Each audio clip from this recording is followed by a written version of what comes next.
नमस्कार, news point लेकर हाजिर हूं मैं राजीव। दोस्तों, चुनाव की घड़ी यानी लोकसभा चुनाव की घड़ी बेहद करीब आ चुकी है और इस समय विपक्षी दलों के तेवर देखकर यह कहा जा सकता है कि विपक्षी दलों ने सत्ता पर बैठी बीजेपी को उखाड़ फेंकने की तैयारी कर ली है। जी हां, उखाड़ फेंकना यानी बीजेपी के साथ एकदम आर पार के मूड में विपक्ष दिख रहा है, क्योंकि बीजेपी की सारी रणनीतियों का करारा जवाब विपक्ष के लोग दे रहे हैं। आप जानते हैं कि शराब घोटाले के मामले में अरविंद केजरीवाल को ईडी यानी एनफोर्समेंट डायरेक्टरेट की गिरफ्त में उन्हें रखा गया है, जिसके खिलाफ आम आदमी पार्टी के नेता तो विरोध प्रदर्शन कर ही रहे हैं। परसों यानी 31 मार्च को रामलीला मैदान में इंडिया गठबंधन की एक महारैली होने जा रही है, जिसमें केजरीवाल की गिरफ्तारी के खिलाफ इंडिया गठबंधन के कई बड़े नेता शामिल होंगे। इस रैली का स्लोगन है तानाशाही हटाओ, लोकतंत्र बचाओ। और बताया जा रहा है कि रैली में कांग्रेस अध्यक्ष मल्लिकार्जुन खड़गे और राहुल गांधी तो रहेंगे ही, इनके साथ अखिलेश यादव, तेजस्वी यादव, झारखंड के सीएम चंपई सोरेन, हेमंत सोरेन की पत्नी कल्पना सोरेन, शरद पवार, उद्धव ठाकरे, आदित्य ठाकरे, टीएमसी के डेरेक ओब्रायन, पीडीपी नेता महबूबा मुफ्ती और नेशनल कॉन्फ्रेंस के नेता फारूक अब्दुल्ला भी इस रैली में शामिल होंगे। यानी मुंबई के बाद अब दिल्ली में विपक्ष अपनी ताकत दिखाएगा और जैसा इस रैली का नारा दिया गया है कि तानाशाही हटाओ, लोकतंत्र बचाओ, उससे साफ है कि इस रैली में बीजेपी को उखाड़ फेंकने का आह्वान होगा। परसों क्या माहौल रहेगा और बीजेपी इससे बचने की कैसी तैयारी करेगी, ये देखना दोस्तों बहुत दिलचस्प होगा। लेकिन आज कांग्रेस ने बीजेपी के खिलाफ एक और बड़ा खुलासा किया है। दरअसल इनकम टैक्स डिपार्टमेंट ने कांग्रेस को 1700 करोड़ रुपए का नया नोटिस थमा दिया है, जिस पर कांग्रेस ने बीजेपी के कारनामों की पोल खोलते हुए बड़ा खुलासा किया है। आज अजय माकन, जो कांग्रेस के कोषाध्यक्ष हैं, ट्रेजरर हैं, उन्होंने प्रेस कॉन्फ्रेंस में बताया है कि कैसे कांग्रेस के साथ यहां इनकम टैक्स डिपार्टमेंट खेल कर रहा है और बीजेपी को यहां बिल्कुल पाक साफ बता रहा है। जरा सुन लेते हैं अजय माकन क्या कुछ कह रहे हैं इस प्रेस कॉन्फ्रेंस में। कई करोड़ ऐसी राशि ली है जिसका नाम भी नहीं है। 1.05 करोड़ लिया है 126 लोगों का पिछले 2 सालों में, जिनका एड्रेस नहीं। और इनकम टैक्स डिपार्टमेंट बीजेपी की इस कमी और हमारे इलेक्शन कमीशन इन सब चीजों के ऊपर आंख बंद करके बैठी हुई है। कांग्रेस सिर्फ सामने नजर आती है। इनकी जितनी भी वायलेशंस हैं, हम लोगों ने सारी की सारी वायलेशंस को उसी पैरामीटर से एनालाइज किया जिससे इन्होंने हमारे को गलत तरीके से एनालाइज किया। उसके ऊपर कितना इनकम टैक्स लगना चाहिए, कितनी उसके ऊपर इंटरेस्ट लगना चाहिए, और पिछले 7 सालों का जो हम लोगों ने हिसाब लगाया है उससे 4600 करोड़ रुपया बीजेपी के ऊपर पेनल्टी लगती है। 4600 करोड़ रुपए, 4600 करोड़ रुपीज पेनल्टी बीजेपी के ऊपर लगती है। Income tax department should raise a demand of 4600 crore rupees from the BJP because of these violations. और हम इनकम टैक्स डिपार्टमेंट से डिमांड करते हैं कि उनको कांग्रेस की ये कमी नजर आती है, लेकिन ये 4600 करोड़ की जो पेनल्टी बीजेपी से लेनी चाहिए, why is it not looking at these violations done by the BJP, जो क्लियर कट वायलेशंस हैं। आप लोग भी जाकर के इसमें वेबसाइट पे ईसीआई से डाउनलोड कर सकते हैं। तो अजय माकन एक बड़ा खुलासा करते हुए कि अगर आपको सिर्फ और सिर्फ कांग्रेस में वायलेशन दिखाई देती है, लेकिन कांग्रेस के अलावा जब बीजेपी की तरफ देखें तो 4600 यानी 4600 करोड़ रुपए का वायलेशन, और ये इनकम टैक्स डिपार्टमेंट क्यों नहीं वसूल कर रहा है बीजेपी से। कांग्रेस के इस खुलासे से बीजेपी कितनी परेशान होगी ये कहा नहीं जा सकता है दोस्तों, लेकिन सियासत में हड़कंप मचता दिख रहा है, क्योंकि कांग्रेस ने सीधे सीधे बीजेपी की कारगुजारियों को सामने रखा है।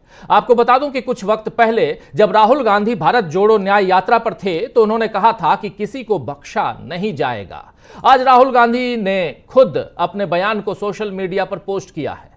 आइए जरा सुन लेते हैं और क्या कुछ कहा है, जरा पहले सुनते हैं राहुल गांधी इसमें कह क्या रहे हैं। ये कुछ दिन पहले 15 मार्च का ये वीडियो है, 15 मार्च इसी साल, 15 मार्च इसी महीने का। और लेकिन आज राहुल गांधी इसे क्यों पोस्ट कर रहे हैं वो हम आगे देखेंगे, सुनिए। अगर ये इंस्टीट्यूशंस अपना काम करते, अगर सीबीआई अपना काम करती, ईडी अपना काम करती, तो ये नहीं होता।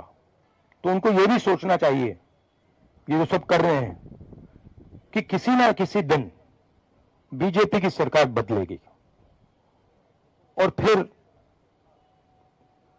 कार्रवाई होगी, और ऐसी कार्रवाई होगी कि मैं गारंटी कर रहा हूं ये फिर से कभी नहीं होगा।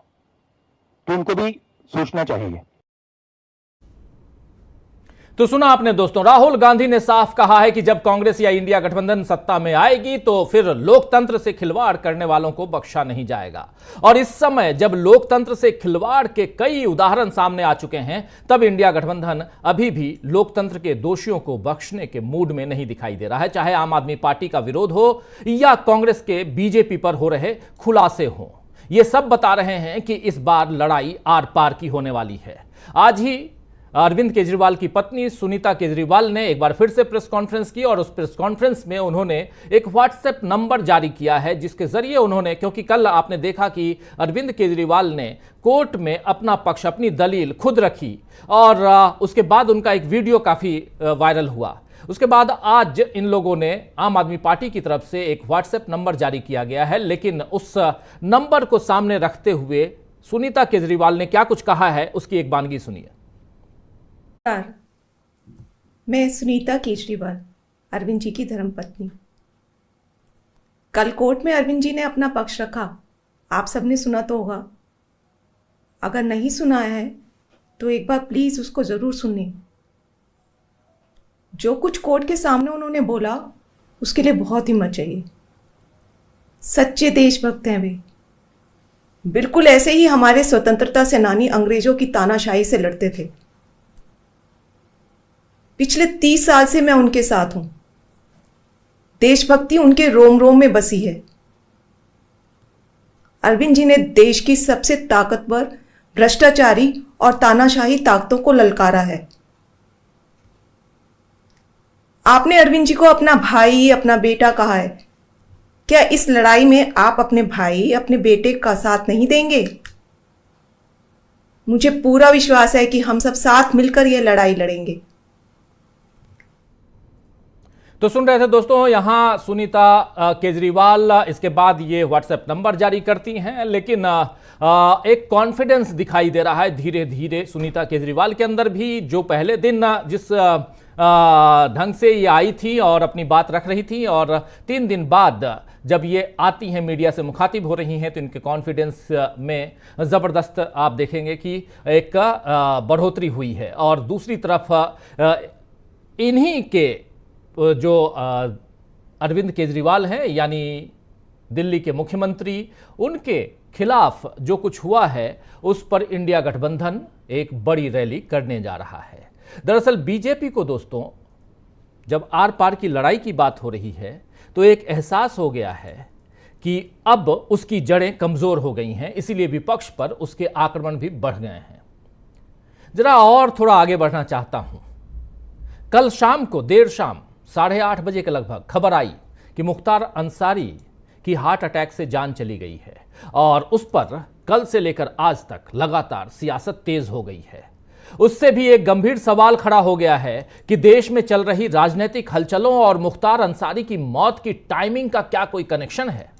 गौर फरमाइए कि देश में जो सियासी हलचल चल रही है, अरविंद केजरीवाल जेल में हैं, कांग्रेस जो है उसके ऊपर आईटी के शिकंजे जो हैं वो मजबूत होते जा रहे हैं, इलेक्टोरल बॉन्ड की कहानी अभी खुली थी और वो अभी धीरे धीरे के छन छन के बाहर आ रही है, और इन सब के बीच मुख्तार अंसारी की मौत, क्या टाइमिंग का कोई इसमें कनेक्शन है? जरा सोचिएगा।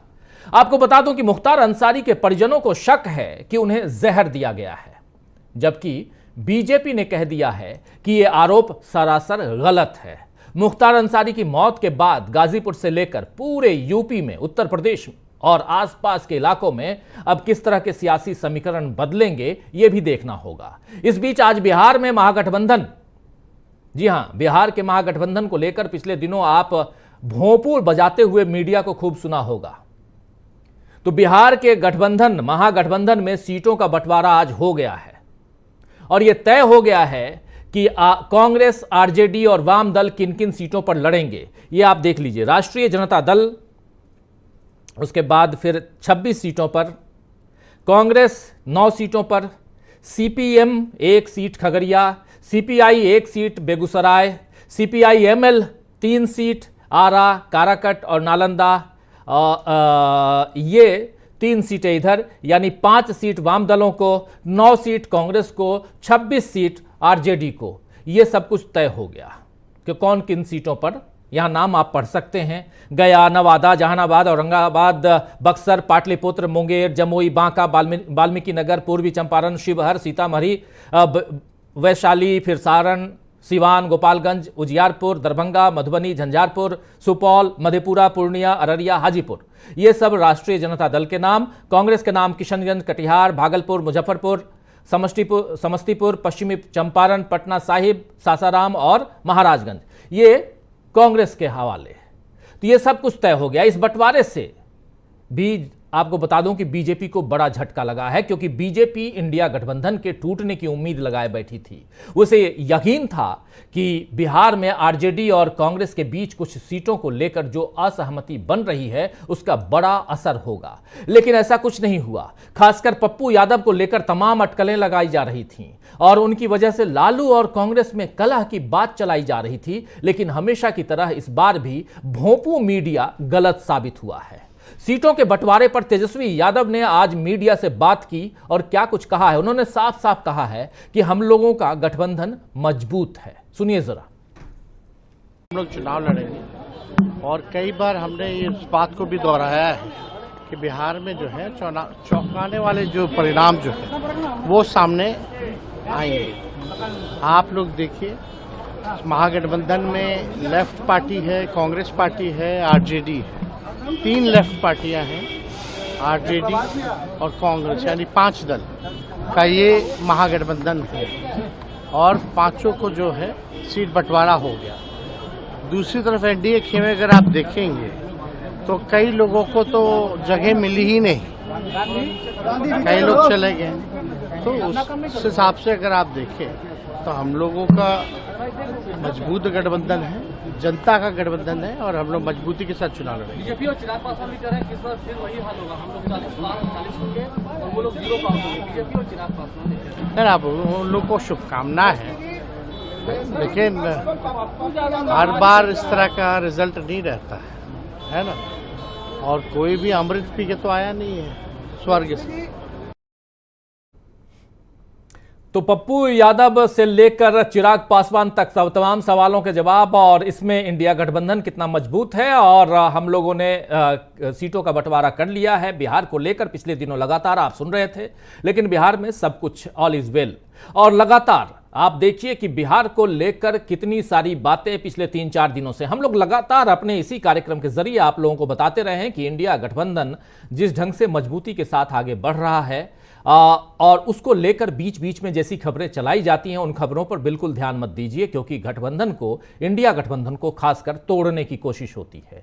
चाहे दिल्ली में आप याद कीजिए कि अरविंद केजरीवाल के साथ और कांग्रेस पार्टी के साथ गठबंधन नहीं होगा ये बताया जा रहा था। फिर आप उत्तर प्रदेश जाइए तो वहां समाजवादी पार्टी और कांग्रेस के साथ गठबंधन नहीं होगा ये बताया जा रहा था। और फिर आप आइए बिहार में तो देखिए, कहिए वहां कहा जा रहा था कि आरजेडी और कांग्रेस के बीच गठबंधन नहीं होगा। और ऐसी ही बातें उधर महाराष्ट्र को लेकर भी बताई जा रही थी और पश्चिम बंगाल को लेकर भी ऐसी ही बातें कही जा रही हैं अभी भी कि ममता बनर्जी अलग हैं। लेकिन ममता बनर्जी अलग नहीं है। ममता बनर्जी ने अपने प्रतिनिधि के रूप में डेरेक ओब्रायन को 31 तारीख जो परसों जो रैली होनी है उनको नॉमिनेट करके इस रैली में भेजने का ऑलरेडी आह्वान कर दिया है। उन्होंने ये बात बता दी है।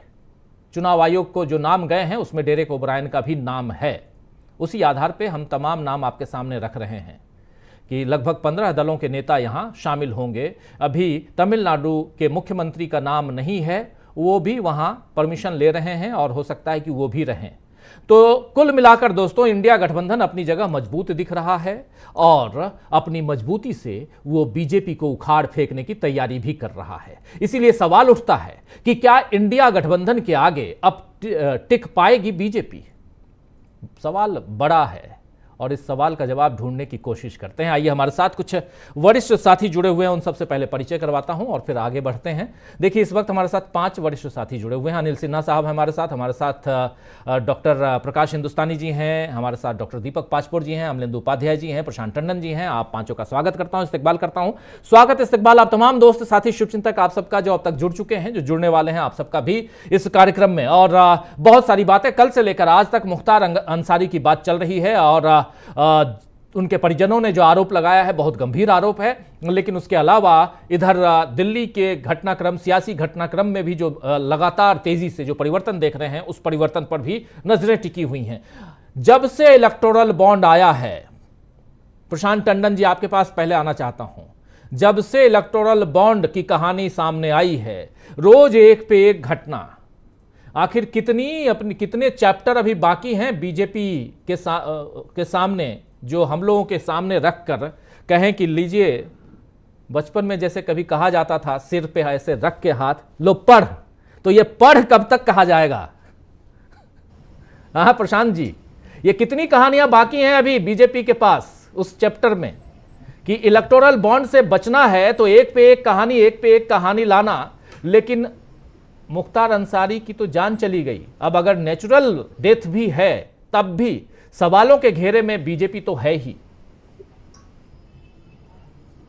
देखिए राजीव जी, आप या इसी प्रोग्राम में कई बार मैं कह चुका हूं कि मोदी जी और उनकी टीम क्राइसिस मैनेजमेंट बहुत खराब है, और वो क्राइसिस मैनेजमेंट 2 ढंग से करते हैं।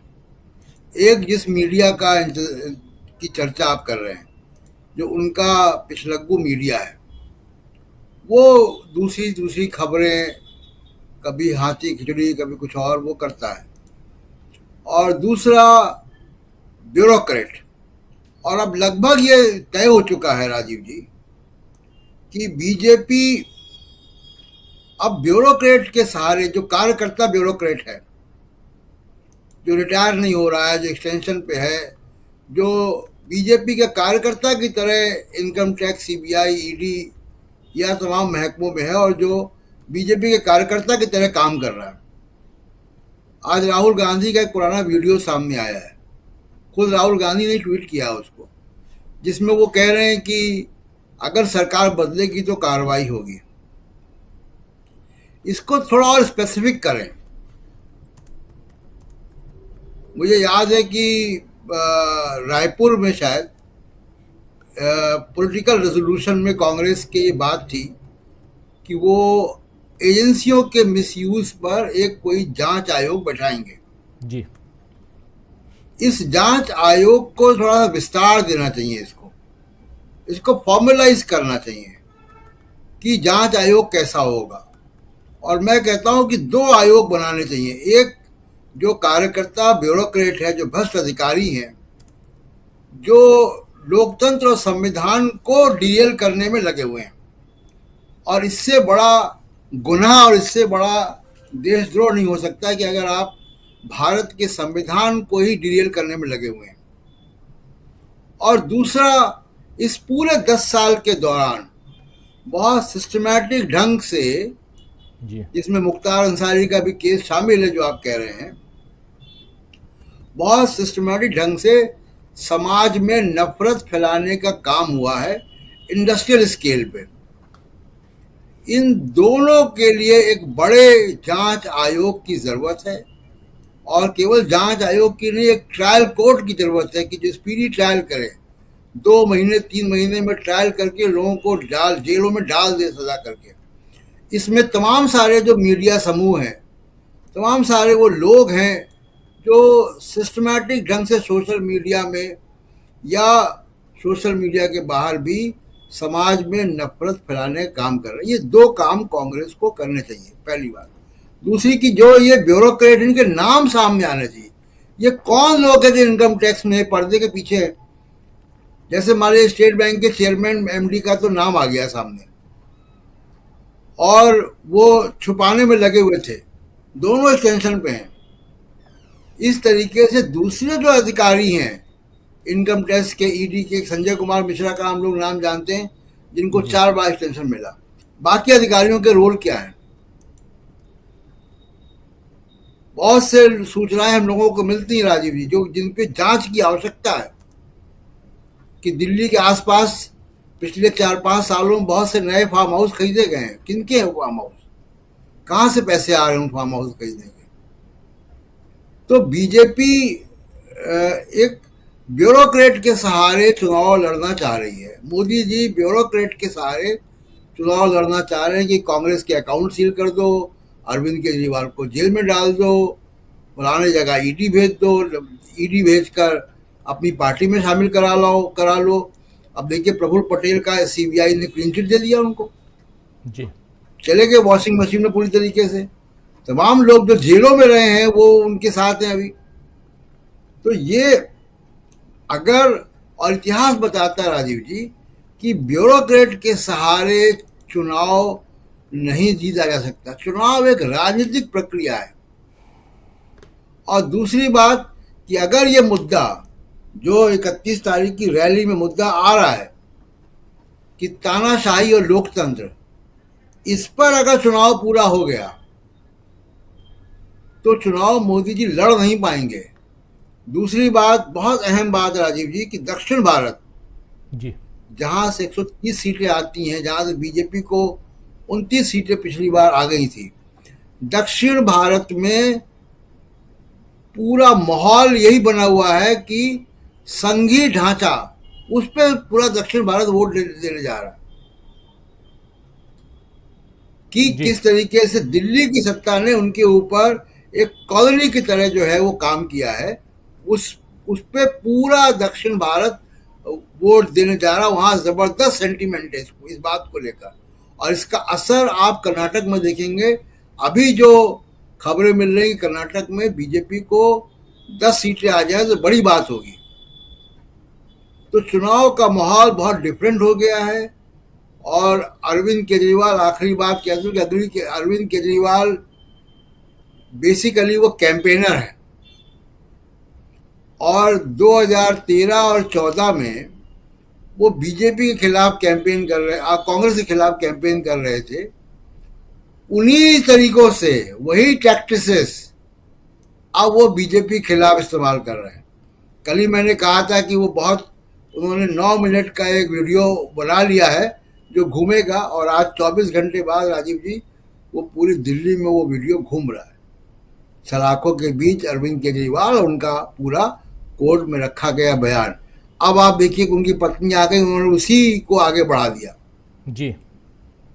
तो ब्यूरोक्रेट के सहारे मोदी अगर चुनाव लड़ने जा रहे हैं तो मोदी जी का वही हश्र होगा जो पिछली सरकारों का हुआ, जिन्होंने ब्यूरोक्रेट के सहारे चुनाव लड़ने और जीतने की कोशिश की। राजीव जी बिल्कुल सही आप कह रहे हैं। बिल्कुल एक तरफ अरविंद केजरीवाल, जिनका वीडियो कल से लेकर आज तक, ऑडियो खासकर, वो घूम रहा है, और 2013 के बाद से अरविंद केजरीवाल जिस तरह की राजनीति करते आए, उस राजनीति में पहले अखाड़े में कांग्रेस थी, तो अब अखाड़े में बीजेपी है, क्योंकि अरविंद केजरीवाल अब इंडिया गठबंधन का हिस्सा हैं। और अरविंद केजरीवाल की गिरफ्तारी के खिलाफ तानाशाही हटाओ, लोकतंत्र बचाओ के नारे के साथ इंडिया गठबंधन एक बैनर तले रामलीला मैदान में परसों दिन भर यहाँ अपनी बातें, और तमाम दलों के नेता वहाँ से हुंकार भरेंगे।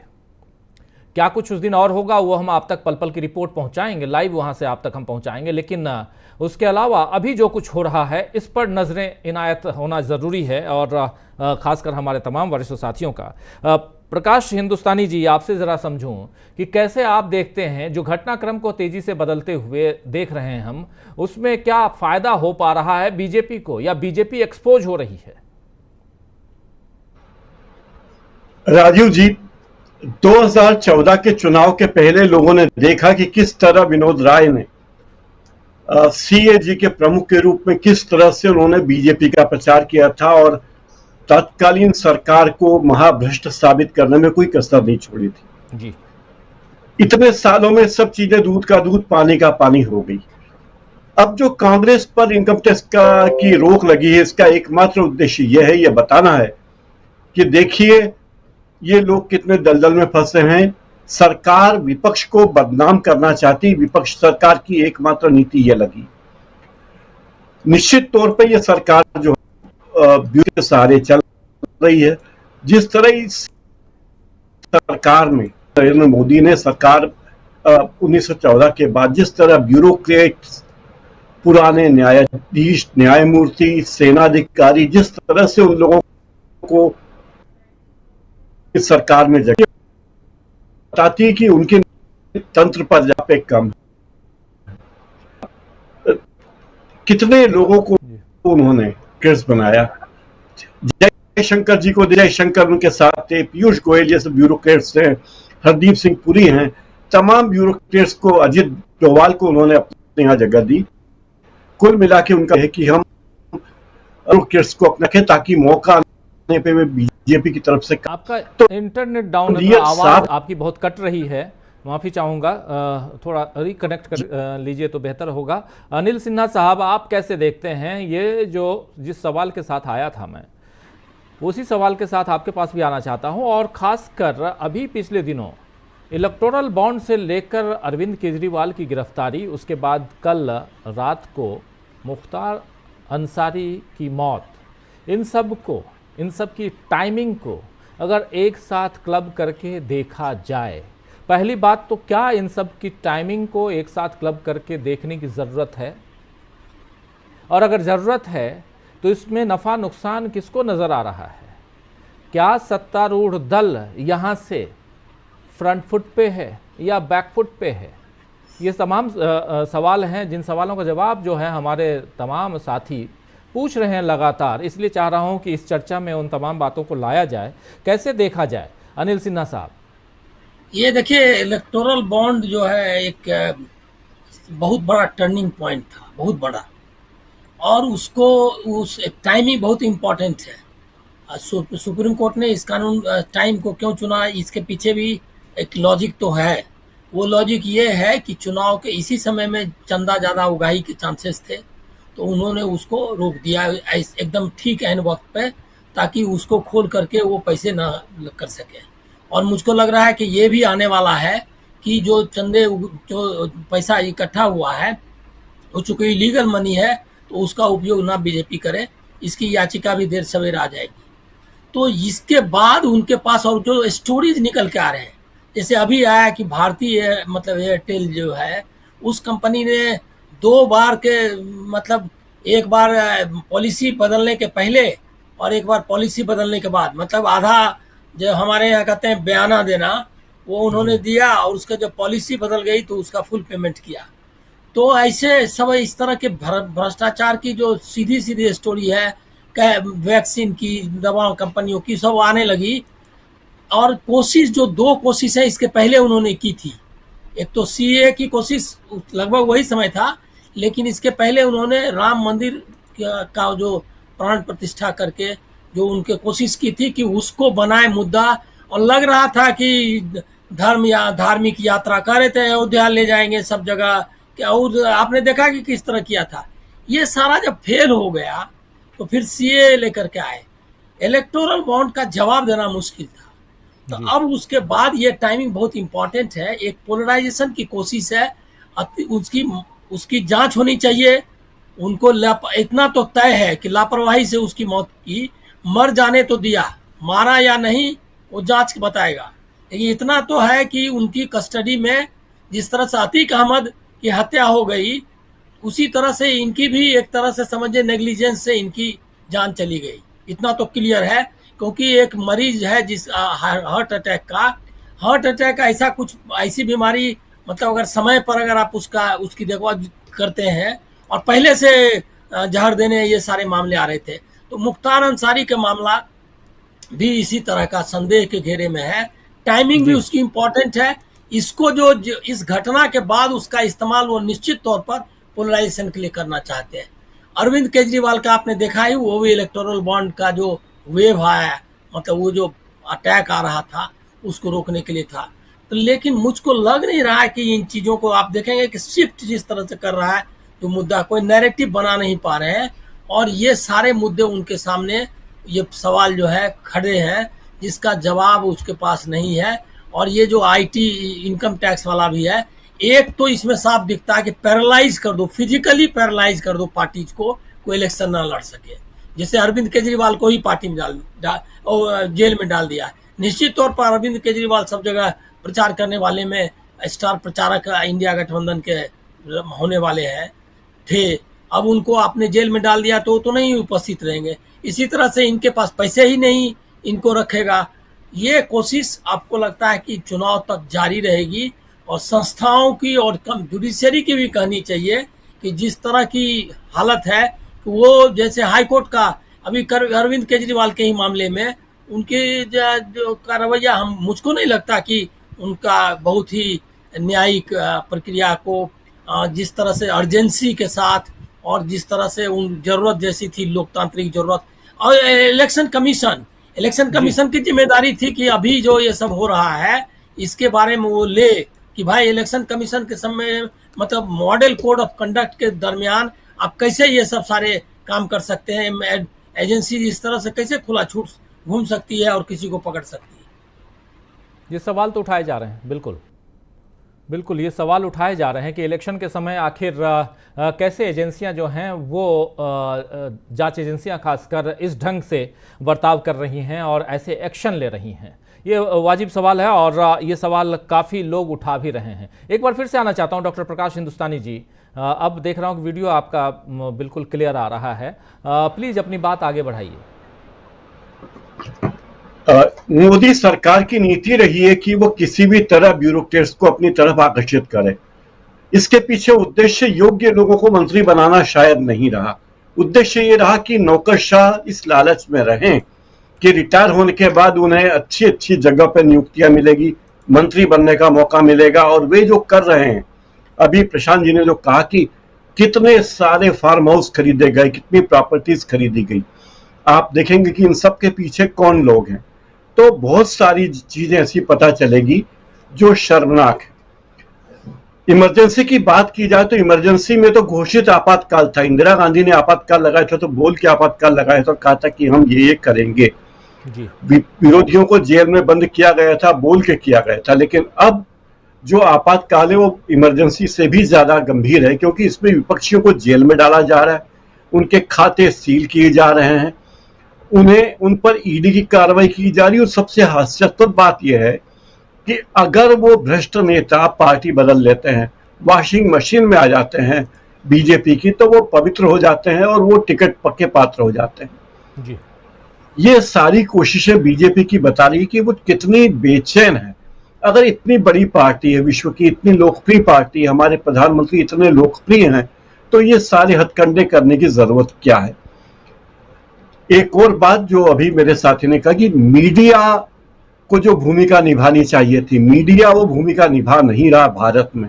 और आश्चर्य और खुशी की बात भी है कि पूरी दुनिया के देश इस बात को देख रहे हैं कि भारत में चुनाव के पहले विपक्षी नेताओं को जेलों में बंद किया जा रहा है, उनकी पार्टियों के फंड रोके जा रहे हैं, उन्हें प्रताड़ित किया जा रहा है और लोगों को तोड़ा जा रहा है। चुनावी चंदे की जिस तरह इलेक्टोरल बॉन्ड आया है, जिस तरह से इलेक्टोरल बॉन्ड में पैसे वसूले गए, ये वसूली थी, शुद्ध वसूली की गई ताकि पार्टी का फंड बढ़ाया जा सके और अकूत संपदा के जरिए चुनाव फिर से जीता जा सके। और ये कहना मुझे कोई गलत नहीं लगता कि बीजेपी के पास अभी जितनी संपदा है, घोषित और अघोषित संपदा के बारे में तो कहा नहीं जा सकता, लेकिन कहते हैं कि अघोषित संपदा घोषित संपदा के कई गुना ज्यादा है जिसका उपयोग चुनाव में होता है।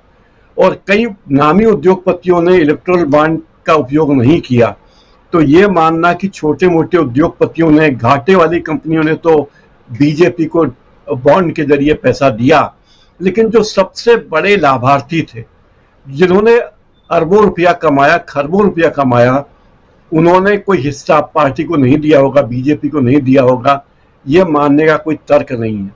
इनकम टैक्स विभाग को चाहिए था कि वो वहां जांच करता, चुनाव आयोग को चाहिए था कि वो जांच करता कि किस तरह चुनाव फंड के नाम पर, इलेक्टोरल बॉन्ड के नाम पर भ्रष्टाचार हो रहा है, कैसे मतदाताओं को भ्रमित किया जा रहा है। इन सब मुद्दों पर बात होनी चाहिए, लेकिन ये सारे मुद्दे गायब हैं। राहुल गांधी ने जो बात कही, जो वीडियो आज दोबारा जारी किया, वो एक तरह से इशारा है कि कोई भी अमर बेल लेकर नहीं आया, अमर फल खाकर नहीं आया। तेजस्वी यादव ने भी यही बात कही थी कि कोई भी अमृत पान करके इस धरती पर नहीं आया है। जब दूसरों को मौका मिलेगा तो वो देखेंगे, इतिहास बताएगा कि इस सरकार ने कितने गलत काम किए, और यह इस अध्याय को कौन से स्याही से लिखा जाएगा, किस रंग की स्याही से लिखा जाएगा, ये बात भी आगे जाकर पता चलेगी। राजीव जी। जी बिल्कुल बिल्कुल, जरा आना चाहता हूं डॉक्टर दीपक पासपोर जी, कैसे देखा जाए इसको, और खासकर इलेक्टोरल बॉन्ड के बाद से जो परिस्थितियां बदली हैं, चुनाव का वक्त है और ऐसे में बहुत सारी चीजें हम देख रहे हैं। उधर बिहार में सीटों का बंटवारा हो गया है और सीटों के बंटवारे में 26 सीटों पर 26 सीट्स जो है वो आरजेडी के खाते में और 9 सीटें कांग्रेस, उसके अलावा 3 सीट जो है वो सीपीआई एमएल, एक सीट सीपीआई और सीपीएम को गई है, यानी कि 5 सीटें वाम दलों को और बाकी में से 26 सीटें आरजेडी और 9 सीटों पर कांग्रेस पार्टी। तो एक बंटवारा जिसके बारे में लगातार कहा जा रहा था कि यहां पर इंडिया गठबंधन में टूट पड़ सकती है, लेकिन टूट की कोई गुंजाइश यहां नजर नहीं आ रही है और एक मजबूत कड़ी वहां से निकलकर सामने दिखाई दे रही है। पप्पू यादव को लेकर भी बहुत सारी बातें हो रही थी, लेकिन वो भी कह रहे हैं कि 4 जून को कांग्रेस का पताका हम लहराएंगे, कांग्रेस का झंडा बुलंद करेंगे और राहुल गांधी को प्रधानमंत्री बनाएंगे। तो वो राहुल गांधी को प्रधानमंत्री बनाना चाहते हैं, कांग्रेस को मजबूत करना चाहते हैं और उन्होंने कह दिया है साफ साफ, चाहे पूर्णिया की बात हो, पूर्णिया को लेकर वो लगातार कह रहे थे कि यहाँ से चुनाव मुझे लड़ना है, लेकिन अब उस पर भी उनका रुख जो है वो नरम दिखाई दे रहा है। और दूसरी तरफ आप देखिए, दिल्ली में अगर आते हैं तो अरविंद केजरीवाल के समर्थन में पूरा का पूरा जो विपक्ष है वो एकजुट दिखाई देता है।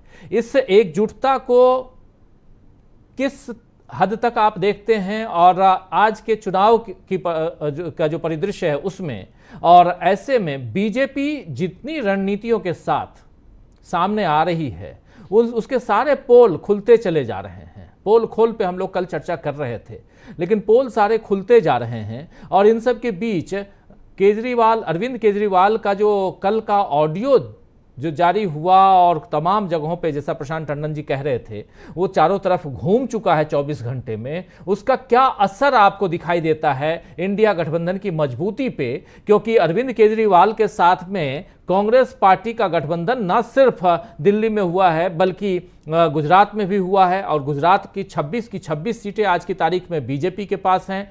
और ऐसे ही आपको बताऊं कि उधर ये गठबंधन जो है गोवा में भी हुआ है, ये गठबंधन हरियाणा में भी हुआ है, फ्रेंडली मैच खेलने की तैयारी इनकी पंजाब में है, दिल्ली तो है ही, असम में भी गठबंधन के तहत ये लोग चुनाव लड़ रहे हैं जिसमें कांग्रेस पार्टी लगभग सारी सीटों पे। कैसे देखते हैं आप इस तमाम अगर घटनाक्रम को एक साथ रखा जाए तो? इतना बड़ा गठबंधन अगर हो रहा है, मैं इंडिया गठबंधन की बात कर रहा हूं, तो निश्चित रूप से कुछ पार्टियों के बीच विवाद या उम्मीदवार किसका रहे किसका नहीं रहे, इसको लेकर कुछ जो विवाद है वो शायद आखिर तक बने रहेंगे। लेकिन देखना ये रहता है कि इसमें से कौन सा पक्ष है जो अपनी आंतरिक समस्याओं को जल्दी से जल्दी हल करने के लिए उत्सुक है और उसको दूर भी कर रहा है। बिहार का जो डेवलपमेंट है वो मुझे ऐसा लगता है कि निश्चित रूप से एनडीए के लिए और भारतीय जनता पार्टी के लिए एक चिंता का कारण इसलिए हो सकता है कि उनका अपना मानना था कि कम से कम बिहार, उत्तर प्रदेश जो क्रूशियल स्टेट्स हैं, जो पश्चिम बंगाल और महाराष्ट्र, यहाँ पर अगर इंडिया गठबंधन का आपस में टकराव होता है उनके सहयोगी गठबंधन का, तो उसका फायदा जो है वो भारतीय जनता पार्टी और एनडीए को हो सकता है। लेकिन ऐसा नहीं हुआ और लगभग सभी जगह हम देख रहे हैं कि बहुत ही पॉजिटिव डेवलपमेंट है। बिहार की तरह ही आप देखिए कि वहां पर महाराष्ट्र में भी है, उसके बाद आप उत्तर प्रदेश में भी काफी कुछ लगभग वहां पर फ्रीज हो चुका है जो भी गठबंधन है। तो मुझे ऐसा लग रहा है कि इस समय जो है बल्कि उल्टे बहुत सारी ऐसी जो समस्याएं हैं गठबंधन को लेके या सीटों के बंटवारे को लेके अभी बल्कि भारतीय जनता पार्टी के अंदर है। जैसे हम देख रहे हैं कि बीजेडी के साथ उनका उड़ीसा में जो होने जा रहा था वो नहीं हुआ, अलग अलग लड़ रहे हैं। इधर अलग अलग राज्यों के भी जो सर्वे आ रहे हैं और जिस प्रकार की बातें आ रही हैं वो इंडिया गठबंधन के लिए पॉजिटिव होनी चाहिए। जैसे कर्नाटक में भी डी.के. शिव कुमार ने एक बड़ा अच्छा इंटरव्यू दिया, उन्होंने बताया पोजीशन कि हम किस दमदारी से जो है कर्नाटक में जीतने जा रहे हैं। आप में अगर हम पंजाब की बात करें तो आप या कांग्रेस को कितनी सीटें मिलेंगी वो छोड़ दीजिए, लेकिन एक बात बहुत स्पष्ट है कि भारतीय जनता पार्टी को शायद वहां पे उसका प्रदर्शन बहुत लचर होने जा रहा है। इस बात को लेकर लगभग सारे लोग सहमत हैं। तो इसीलिए आप देखें कि भारतीय जनता पार्टी के पास परेशान होने के बहुत सारे कारण हैं। दूसरी बात, जिस समय कुछ समय पहले आज के कुछ मुद्दे अगर उठाए जाते, चाहे बेरोजगारी हो, चाहे महंगाई हो, तो ये शायद पिछले 3-4-5 साल पहले जो है इतना प्रभावित नहीं कर रहे थे, क्योंकि उस समय जो है जो भारतीय जनता पार्टी के समर्थकों का जो वर्ग था वो इतना हावी था, वो इतना बड़ा था, और वो इस कदर पक्ष में खड़ा था भारतीय जनता पार्टी और अपने नेता मोदी साहब के साथ कि वो किसी भी इस तरीके की बातों को सुनने के लिए राजी नहीं था। लेकिन आज दो मुद्दे जो है, मुख्य रूप से आप समझिए कि इंडिया गठबंधन जो है उसकी जो तलवार है उसमें दो धार है। एक धार जो है वो उसमें ये सब भौतिक मुद्दे हैं, जिसको हम कह सकते हैं कि जन सरोकार से जुड़े मुद्दे हैं, महंगाई है, बेरोजगारी है, ये सारी चीजें हैं, शिक्षा, सड़क, पानी, ये व्यवस्था। दूसरी तरफ जो बहुत महत्वपूर्ण चीज उन्होंने उठाई है और जो अब लोगों को आश्चर्यजनक ढंग से समझ में आ रही है, क्योंकि पहले इन चीजों को बड़ा गौण माना जा रहा था, वो है कि किस प्रकार से संवैधानिक संकट भारत पर है, कि कैसे संवैधानिक जो एजेंसियां हैं उनका फायदा बीजेपी उठा रही है, उनका दुरुपयोग कर रही है, चंदा बटोर रही है, वो सब जो चीजें हैं। और प्रूफ कैसे हुआ कि इलेक्टोरल बॉन्ड जो आया उसमें जो खुलासा हुआ और कांग्रेस का फंड रोका गया, अरविंद केजरीवाल को गिरफ्तार किया गया, ये सारी चीजें जब सामने आई तो लोगों को अब विश्वास होने लगा है कि जो बातें लोग उठा रहे थे, मतलब जो लोकतंत्र के पक्ष में खड़े लोग जो कह रहे थे कि भाई आप संस्थाओं को कमजोर कर रहे हैं, उसको पहले लोग नहीं मान रहे थे, क्योंकि उस समय तो उनके दिमाग में संविधान की ही कोई इज्जत नहीं थी। लेकिन आज वो इस बात को समझने लगे कि इसका महत्व क्या है। अरविंद केजरीवाल जो जेल गए हैं उसका एक ही मतलब, हम ये नहीं कहते कि उसका कोई फायदा हो, क्या हुआ क्या नहीं हुआ, वो ये कठोर बात हो जाएगी, लेकिन आने वाले समय में लंबे समय तक अरविंद केजरीवाल और आम आदमी पार्टी को इस बात का पता चल गया है कि हमें किसके पक्ष में रहना चाहिए। पिछले जो 5-7 सालों से वो जो भारतीय जनता पार्टी की बी टीम के रूप में काम कर रहे थे, वो अगले कम से कम 10, 15, 20 साल तो बिल्कुल नहीं सोचेंगे कि हमें ऐसे तानाशाह या निरंकुश शासन के साथ जाना चाहिए, प्रत्यक्ष या अप्रत्यक्ष दोनों तरह से। ये किस्मत अच्छी है आपकी और आपकी, मतलब आम आदमी पार्टी की, और दूसरा अरविंद केजरीवाल की, कि आज भी तमाम तरह के आपने बहुत अच्छा व्यवहार नहीं किया कांग्रेस के साथ, लेकिन कांग्रेस अपने पूरे इंडिया गठबंधन के साथ आपके लिए खड़ी है और दिल्ली में आके प्रदर्शन कर रही है। परसों से आप देखिए, मुझे ऐसा लगता है कि नजारा जो है वो और काफी कुछ बदल चुका रहेगा। राजीव जी, परसों से नजारा बदल चुका होगा, बदलेगा, और सुबह 10 बजे से ये रैली है और देखते हैं इस रैली में कितने लोग आते हैं, कितनी भीड़ होती है। लेकिन इंडिया गठबंधन की 2 रैलियां हमने देखी, एक पटना में और दूसरी रैली मुंबई में। दोनों रैलियों में ज़बरदस्त भीड़ थी, जन सैलाब था, और अगर दिल्ली में भी ऐसा होता है। लेकिन एक और इन्फॉर्मेशन है कि इसी बीच जो कल 30 तारीख को प्रधानमंत्री नरेंद्र मोदी मेरठ जाने वाले थे, वो अब 31 को जा रहे हैं। यानी कि जिस समय इधर रैली होगी उस समय उधर नरेंद्र मोदी की भी रैली होगी, ताकि मेन स्ट्रीम मीडिया में कम से कम नरेंद्र मोदी को ज़्यादा से ज़्यादा दिखाया जाए और इस रैली को गायब किया जाए। तो पूरी प्लानिंग चल रही है। इस प्लानिंग को आप अच्छी तरह से समझ सकते हैं मीडिया के ज़रिए। और पता नहीं क्यों हमारे कांग्रेस के साथी या इंडिया गठबंधन के साथी वो भी इसी मीडिया पे ज़्यादा भरोसा करते हैं और वो भी बिल्कुल परेशान रहते हैं, लालायित रहते हैं कि किसी तरह भले गाली सही लेकिन दिखा दें, वो लोग कुछ भी दिखा दें, ऐसा दिखता है। इसलिए दोस्तों ये बात मैं कह रहा हूँ, आप तमाम लोग जानते हैं वैकल्पिक मीडिया बहुत है, और अगर उसकी तरफ इंडिया गठबंधन ध्यान दे तो इस देश में एक दूसरी क्रांति आ सकती है। लेकिन नहीं देखता, इंडिया गठबंधन यहाँ कहीं ना कहीं कमज़ोर दिखाई देता है। एक जब भी आपके सामने कोई लंबी छलांग लगाने की नौबत आए तो आप शॉर्टकट का रास्ता तलाशते हैं, लेकिन इंडिया गठबंधन यहाँ क्यों नहीं तलाश रहा है ये कई बार समझ में नहीं आता है। लेकिन उसके बाद भी हम यहाँ आलोचना नहीं कर रहे हैं, इंडिया गठबंधन की मजबूती की बात करने बैठे हैं, इसलिए भी क्योंकि अभी तक जितनी भी बातें हुई हैं, अमलेंदु उपाध्याय जी, जितनी बातें हुई इंडिया गठबंधन को लेकर, उसी मीडिया में जिधर भागे भागे इंडिया गठबंधन के नेता जाते हैं, उसी मीडिया में जितनी भी आलोचना, जितनी भी बातें हुई, जितनी बार टूटने की बात हुई, उतनी बार फिनिक्स की तरह इंडिया गठबंधन, हालांकि फिनिक्स की नौबत नहीं आई, फिर भी कह रहा हूं कि फिनिक्स की तरह इंडिया गठबंधन मजबूत होकर खड़ा दिखाई दिया है। आप देख लीजिए हर बार, और इस बार भी अरविंद केजरीवाल के मसले पे भी इंडिया गठबंधन मजबूत है। और बिहार के मामले में भी इंडिया गठबंधन मजबूत है। अभी आपने थोड़ी देर पहले देखा कैसे तेजस्वी यादव अपनी बात कर रहे थे और कह रहे थे कि हमारा गठबंधन मजबूत है। उनसे सवाल किया गया कि उधर से कहा जा रहा है, एनडीए की तरफ से कहा जा रहा है, चिराग पासवान कह रहे हैं कि पिछली बार हम लोगों को 39 सीटें आई थी, इस बार हम 40 सीट लाएंगे। तो तेजस्वी यादव ने क्या कहा कि कोई भी अमृत पीकर नहीं आया है, छोटी बात नहीं है। तो इसलिए अमलेंदु जी, इसको कैसे देखा जाए? क्या आप इस बात को यहाँ मेंशन करना चाहेंगे कि इंडिया गठबंधन पहले दिन से एक मजबूत कड़ी के रूप में, एक विकल्प के रूप में नजर आ रहा है? चाहे वो पटना से इस गठबंधन की शुरुआत हो, फिर बेंगलुरु हो, फिर मुंबई हो, फिर दिल्ली में बैठक, और उसके बाद एक मूर्त रूप में इस गठबंधन को हम देखते हैं। हालांकि इस गठबंधन से एक बड़े नेता जो शुरुआती दौर से थे वो निकल गए, नाम है नीतीश कुमार, बिहार के मुख्यमंत्री। लेकिन उसके बाद सब कुछ ऑल इज वेल, यही माना जाए? निश्चित तौर पर राजीव जी, सब कुछ ऑल इज वेल है। और गठबंधन के तौर पे इंडिया गठबंधन एनडीए के मुकाबले बहुत ज्यादा मजबूत है। और उसका कारण है कि इंडिया गठबंधन में जितने भी दल हैं उनका सबका कहीं ना कहीं जनाधार है, और कई राज्यों में उनकी अपनी सरकारें हैं और विभिन्न दलों की सरकारें हैं। एनडीए के पास जो भी दल हैं, भारतीय जनता पार्टी को छोड़ के बाकी उनका सबका अस्तित्व जो है वो कुछ जिलों तक या ज्यादा से ज्यादा 2-3 सीटों तक इस तरीके से सीमित है। और अधिकांश का तो कोई लोकसभा में सदस्य भी नहीं है और विधानसभाओं में भी उनका कोई सदस्य नहीं है, जो एनडीए में शामिल है, जो भारतीय जनता पार्टी के जो 7 दल है। तो इसलिए गठबंधन के तौर पे एक मजबूत गठबंधन इंडिया गठबंधन है। दूसरी बात राजीव जी ये कि अभी तक भारतीय जनता पार्टी अपने को गठबंधन मानती ही नहीं थी, और वो उसकी तैयारी ये थी कि हम अकेले ही अपने दम पे सरकार बना लेंगे। अगर भारतीय जनता पार्टी एनडीए बनाकर के चुनाव मैदान में उतरने की बात कर रही है और प्रधानमंत्री नरेंद्र मोदी 370 भाजपा को और एनडीए को 400 सीटों की अगर बात कर रहे हैं, इसका मतलब ये साफ समझा जा सकता है कि भारतीय जनता पार्टी अच्छी तरीके से समझ रही है कि वो बहुत ज्यादा कमजोर है और एक गठबंधन के तौर पे इंडिया गठबंधन बहुत ज्यादा मजबूत है। तो ये भारतीय जनता पार्टी की कमजोरी को ही दर्शाता है। वरना आपने इंडिया गठबंधन की बैठक के साथ साथ जब यहाँ दिल्ली में एनडीए की बैठक हुई, इससे पहले पिछले 5 सालों में आपने एनडीए की कोई बैठक होती हुई नहीं सुनी होगी कि एनडीए की कोई बैठक भी हुई। और जो बैठक हुई भी एनडीए की, अगर यहाँ से नीतीश कुमार निकल करके गए हैं और जयंत चौधरी निकल करके गए हैं, तो वहां भी उनके खेमे से निकल करके गए हैं।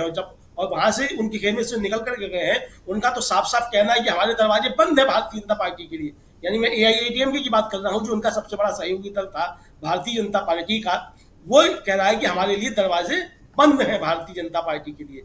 दूसरे उनके एक मुख्यमंत्री जो है, उनके गठबंधन के सहयोगी, वो कह देते हैं कि मैं प्रधानमंत्री के साथ मंच शेयर नहीं करूंगा। तो आप समझ सकते हैं कि वो गठबंधन कितना मजबूत है। और इधर गठबंधन किस तरीके से मजबूत है, पूरी तरीके से मुद्दों के तौर पे लेकर के अरविंद केजरीवाल की गिरफ्तारी होती है तो पूरा इंडिया गठबंधन एक सुर में एक साथ बोलता है, एक भाषा बोलता है। सबसे बड़ी बात यह है कि एक सुर में बात बोलता है, एक भाषा बोलता है और एक तरीके की सारी बातें करता है, मजबूती के साथ अरविंद केजरीवाल के साथ खड़ा हुआ दिखाई देता है। अरविंद केजरीवाल की पार्टी भी सबको शुक्रिया अदा करती है और कहती है कि इंडिया गठबंधन मजबूती के साथ खड़ा हुआ है। प्रेस कॉन्फ्रेंस होती है आम आदमी पार्टी की, पीछे जो बैनर लगता है वो आम आदमी पार्टी का नहीं, इंडिया का बैनर लगता है। और इंडिया के बैनर पर अरविंदर सिंह और सीपीएम के नेता वहां जाकर के बात रखते हो। 31 मार्च की रैली की बात होती है। तो इससे समझा जा सकता है कि प्रधानमंत्री नरेंद्र मोदी ने, भारतीय जनता पार्टी ने ये अवसर खुद मुहैया कराए हैं कि इंडिया गठबंधन एकजुट हो और एकजुट होकर के भारतीय जनता पार्टी के खिलाफ चुनाव मैदान में उतरे। जिस तरीके से इलेक्टोरल बॉन्ड्स को लेकर के राजीव जी लगातार खबरें आ रही और हम लोगों ने सुनवाया भी 15 मार्च का जो राहुल गांधी का बयान है, मुझे लगता है कि इसको थोड़ा और जोरदार तरीके से राहुल गांधी को कहना चाहिए था। हालांकि उन्होंने बहुत जोरदार तरीके से कहा है कि जिस दिन भी सरकार बदलेगी हम एक्शन लेंगे। मुझे लगता है कि साफ साफ कहना चाहिए था कि 4 जून को सरकार बदलने जा रही है और 5 जून को इंडिया गठबंधन की जब सरकार बनेगी तो ऐसे अधिकारियों के खिलाफ सख्त कार्रवाई की जाएगी जो भारतीय जनता पार्टी के लखैत बन करके काम कर रहे हैं। मुझे लगता है कि सख्त भाषा में अब जो है संदेश देना होगा। और शायद हो सकता है राजीव जी थोड़ा थोड़ा चुनाव जब खुलेगा तब जाकर के इस तरीके की भाषाएं भी फिर सामने आने लग जाएंगी, क्योंकि भारतीय जनता पार्टी इस तरीके से काम करना शुरू करेगी। तो कुल मिलाकर के विपक्ष ने भारतीय जनता पार्टी को उखाड़ने की तैयारी कर ली है। विपक्ष यानी इंडिया गठबंधन एकजुट है, मुद्दों के आधार पर भी, नेताओं के आधार पर भी, और कार्यकर्ता भी उसके होकर के भारतीय जनता पार्टी के खिलाफ मैदान में दिखाई पड़ रहा है। बिल्कुल बिल्कुल। और खासकर परसों जो रैली है, विपक्ष की रैली दिल्ली के रामलीला मैदान में, उसके बाद बहुत सारी चीज़ें हमारे सामने आएंगी।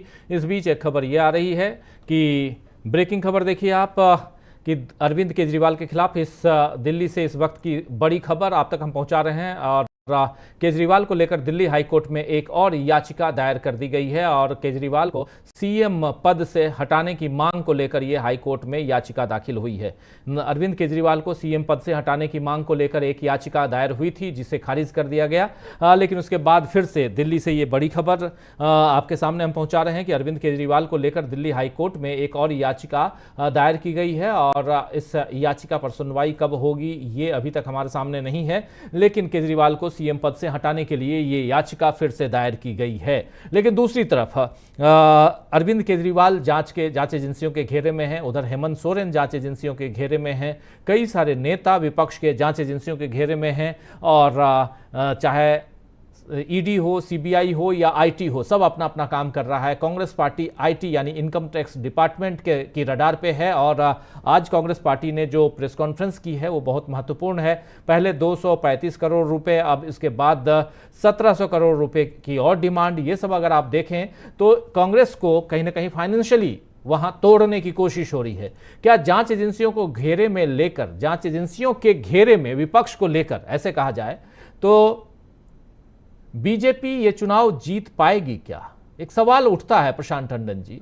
क्या या यहां पे सवाल ये भी उठता है कि क्या जांच एजेंसियों को सामने लाकर बीजेपी या कहें तो मोदी सरकार जिस प्रकार चुनाव में खेल करने की कोशिश कर रही है, क्या ये बाजी उल्टी भी पड़ सकती है?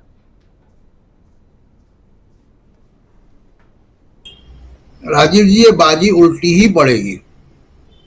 इस बात की चर्चा यहाँ पहले भी हो चुकी है कि देखिए, ब्यूरोक्रेट जो है वो पॉलिटिकल समस्याओं का समाधान नहीं निकाल सकता।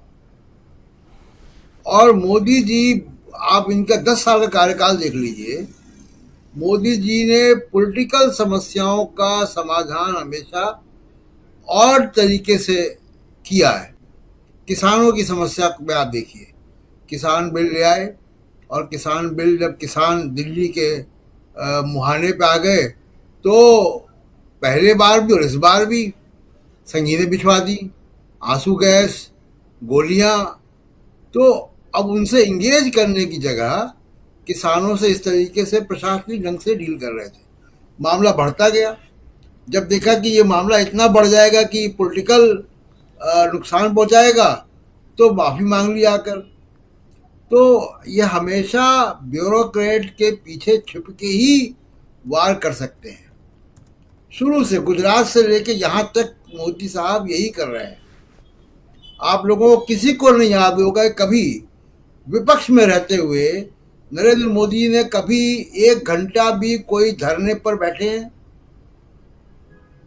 मुझे एक धरना याद है क्योंकि मैंने चलाया था उसको अपने न्यूज चैनल पे।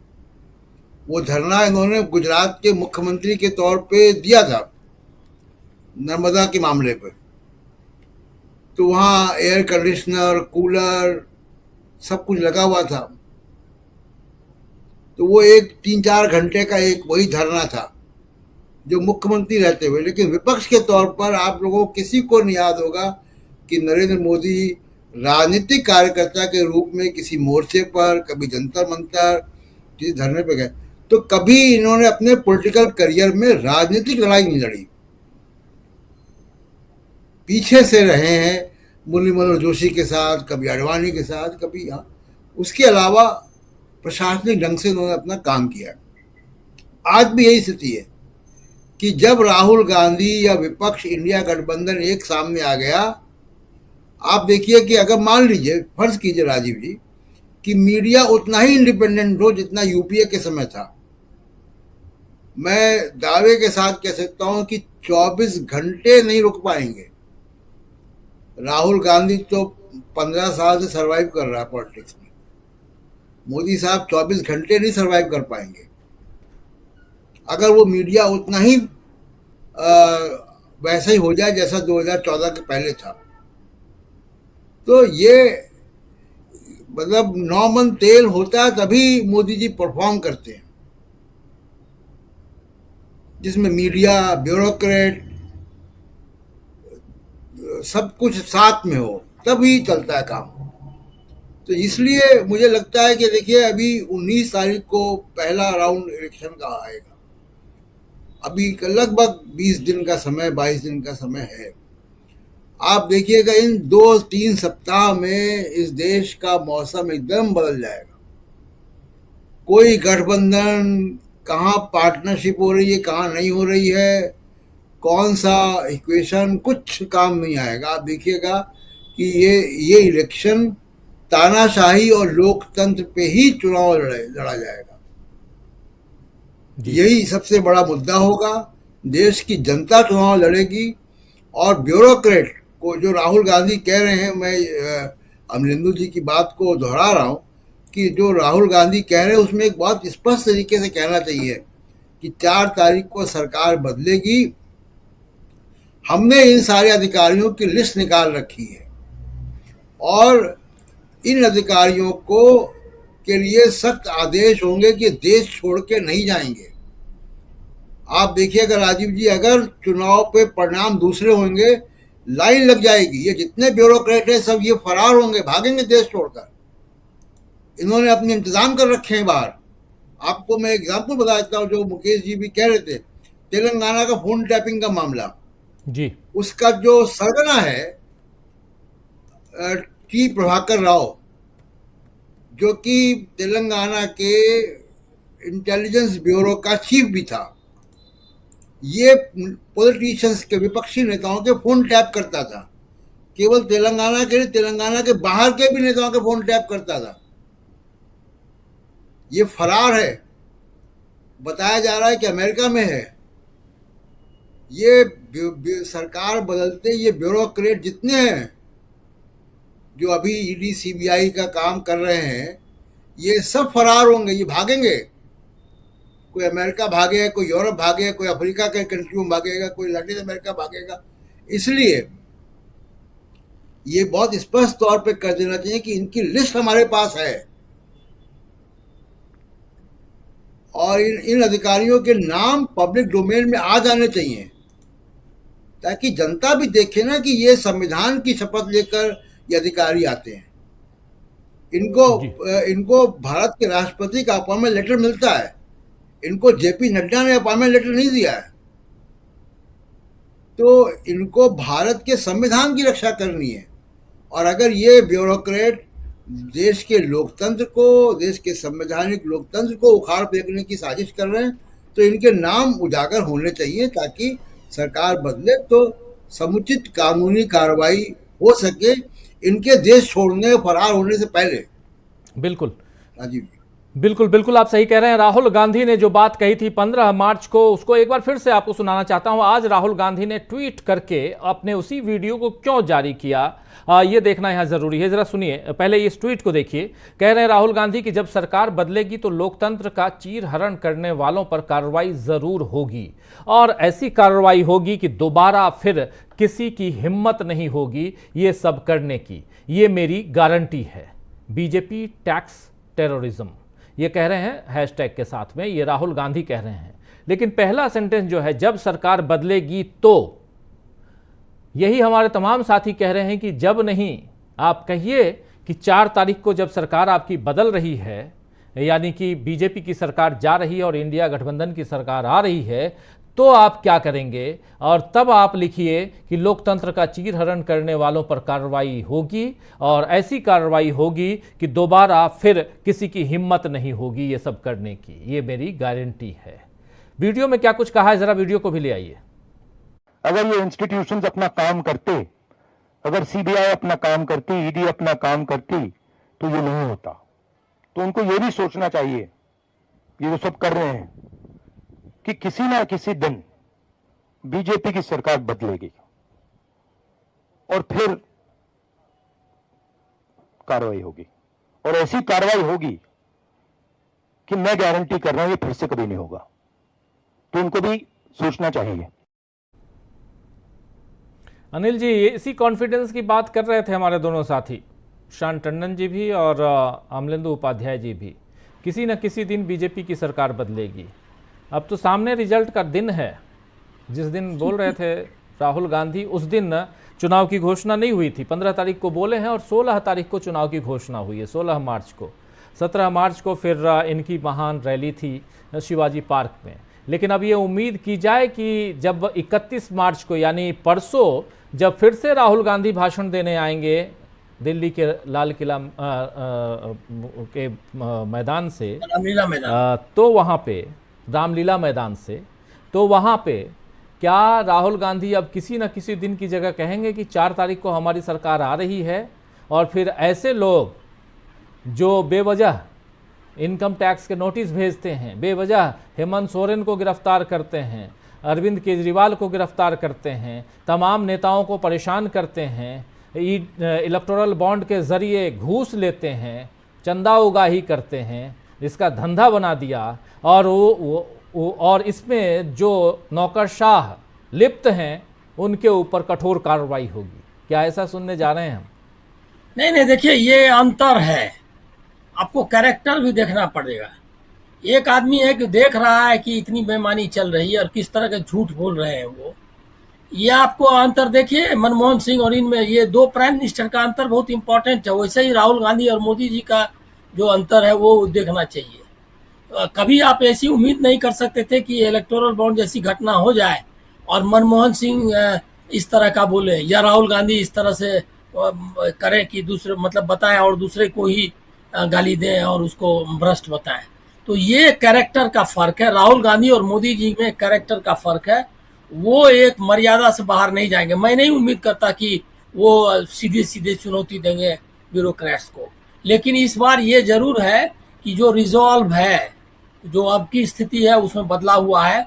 जो राहुल गांधी या दूसरे लोग जो भी कहेंगे 31 मार्च की रैली में, वो हमको लग रहा है कि ज़्यादा आत्मविश्वास से भरा हुआ होगा, ये जरूर है। लेकिन ये हम नहीं कह सकते कि वो कहेंगे। और आप ये देखिए कि इस तरह से इनका कॉन्फिडेंस भी देखिए, जो कॉन्फिडेंस भी है ना, जो मोदी जी का कॉन्फिडेंस जो दिख रहा है, बड़बोलापन, जिस तरह से उन्होंने वकीलों का की जो लिखा है, चिट्ठी लिखी है 600 वकीलों ने, उस पर जो रिएक्ट किया है, तो एक तरह से उन्होंने अपने को पक्ष अपना घोषित कर दिया है। तो वो भी हमको लग रहा है क्या कि ये सारे सवाल देखिए, राहुल गांधी को ये कहने की जरूरत नहीं पड़ेगी, ये मतलब जुडिशियरी और इसको एडमिनिस्ट्रेशन को और चुनाव आयोग को, तो ये जितना कहा है उससे ज़्यादा समझिए कि वो लोग अब खुद समझ रहे होंगे कि क्या इस स्थिति है। क्योंकि ऐसा नहीं है क्या कि वो लोग इतने नादान हैं, उनको ये समझ में आ रही होगी कि ग्राउंड रियलिटी बदल रही है और जो जिस तरह का माहौल बन रहा है। अब जैसे बिहार की चर्चा हुई, अब बिहार में अब क्या आपको लगता है कि कोई चांस है?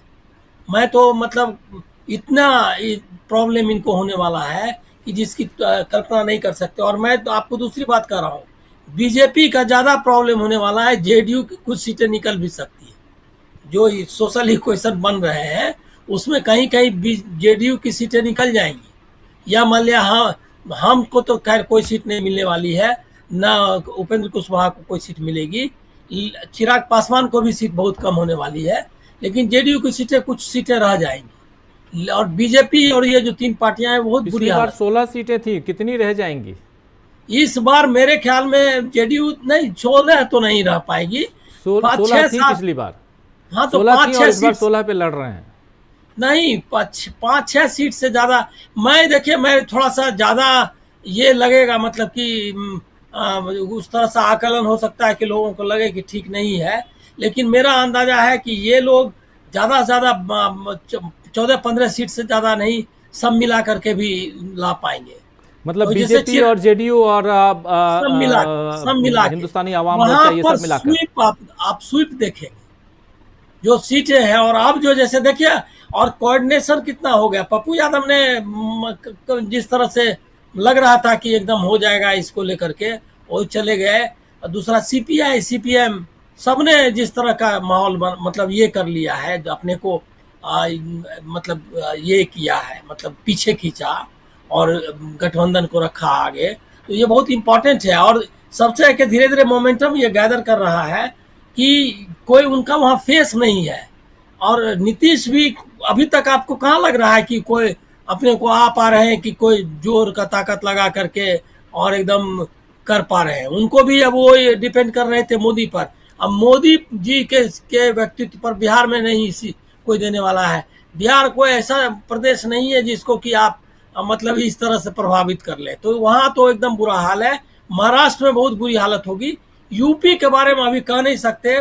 थोड़ा सा मुझको लगता है कि जिस तरह से उन्होंने किया है ये मतलब घटनाएं की है, और उसको कोशिश मीडिया पूरी तरह, मीडिया आपने सही कहा, मीडिया तो एक एलाय है उनका, एक गठबंधन का सहयोगी है, सबसे नंबर 1 सहयोगी है। और वो जिस तरह की नैरेटिव बनाने की कोशिश कर रहा है इसकी मुख्तार अंसारी की मौत के बाद, तो वो पोलराइजेशन की कोशिश है। और ये लगता है कि अंतिम, आपको लग रहा है अंतिम कोशिश होगी बीजेपी की तरफ से पोलराइजेशन का। इससे आगे अब हमको लग नहीं रहा है। हाँ, उत्तर प्रदेश में खासकर। लेकिन बेगूसराय में पिछली दफा, और जो बेगूसराय से बीजेपी के सांसद, केंद्रीय मंत्री और जिनके पास हमेशा पाकिस्तान का टिकट रहता है, जो भी खिलाफ बोलता है उसको पाकिस्तान भेजते हैं। टिकट रहता है दूसरे को देने के लिए। अच्छी है क्या? वो टिकट काटते हैं दूसरे के लिए। लेकिन आप देख लीजिए इस बार अंतर है जी। पिछले बार जो है आरजेडी का कैंडिडेट वहां था, और कांग्रेस और से वो भी सीपीआई से कन्हैया कुमार थे। सीपीआई से कन्हैया कुमार थे, और वहां तो आरजेडी का भी कैंडिडेट था जी। तहसीन मेरे ख्याल में अनवर लड़ रहे थे चुनाव। तो यहाँ वो उस समय बिखरा हुआ मामला था। उस समय संभव नहीं था कि यूनिटी। इस बार अलग है। वहाँ सीपीआई ने जिसको दिया है वो यादव कैंडिडेट है, और इधर जो है ये गिरिराज सिंह है। सीधा मुकाबला है। सीधा मुकाबला में बहुत मुश्किल होगी उनको, ये पक्का है। क्योंकि जो सोशल इक्वेशन है, मेरा उसी कंस्टिट्यूएंसी में मेरा घर है, मतलब इसलिए मैं पूछ रहा हूँ अनिल जी इसीलिए मैं पूछ रहा हूँ, उस इक्वेशन को आप बहुत अच्छी तरह से पैतृक घर है। वहाँ जो इक्वेशन है, वहाँ इक्वेशन क्लियर है। अभी क्या हुआ, पिछले बार बट गया वो वोट, और दूसरा वो उस तरह से उनको सपोर्ट भी नहीं मिला। इनको भी, मतलब आरजेडी के कैंडिडेट को आरजेडी का वोट जितना मिलना चाहिए था वो भी नहीं मिल पाया। इस बार तो वो कैंडिडेट ही वही है उनका, तो कोई प्रॉब्लम ही नहीं आने वाला है। और एकदम पूरा जम के होगा, मतलब नहीं जीत पाएंगे। मैं आपको अंदाजा है उसमें इनका थोड़ा सा नीतीश उस किस तरह से कितनी मदद कर पाते हैं उस पर डिपेंड करेगा। लेकिन हमको लग नहीं रहा है अभी कि नीतीश कुमार, मतलब जेडीयू उस तरह से कोई फ्रंट ये से जिसको कहते हैं फ्रंट फुट से लड़ना, उस तरह से नहीं, बैक फुट पे है। नीतीश बाबू जो हैं वो पलटी मारते मारते इतनी पलटी मार चुके हैं, इतना दूर जा चुके हैं जनता के दिलो दिमाग से कि अब बहुत मुश्किल होगा, बहुत मुश्किल होगा। मदद करें चाहे अपनी पार्टी के लिए या अपने अलाइज यानी कि बीजेपी के लिए, बहुत मुश्किल है। गिरिराज सिंह की कुर्सी इस बार बहुत मुश्किल में है। आप बहुत सही कह रहे हैं डॉक्टर प्रकाश हिंदुस्तानी जी। गिरिराज सिंह बिहार और कद्दावर नेता कन्हैया कुमार को पिछली बार हराया, और केंद्रीय मंत्री, और जब भी कहिए जुबान खोलते हैं तो पाकिस्तान का टिकट देते हैं। उनकी चर्चा हम कर रहे थे, लेकिन मैं एक चर्चा और करना चाहता हूँ, हालांकि बहुत उतना माइक्रो लेवल पे नहीं जाना चाहता, लेकिन फिर भी एक नेता आपके राज्य में भी हैं, और एक नहीं बल्कि 2 नेताओं की बात यहाँ ज़रूर करना चाहूँगा। एक ज्योतिरादित्य सिंधिया कांग्रेस से गए और गुना से चुनाव लड़ रहे हैं, राज्यसभा से हैं अभी, और उस मंत्रालय के मंत्री हैं जिसमें जहाज़ ही नहीं है, जहाज़ मंत्री हैं वो। सरकारी जहाज़ तो अब है नहीं इसलिए, लेकिन वो सरकारी मंत्री हैं।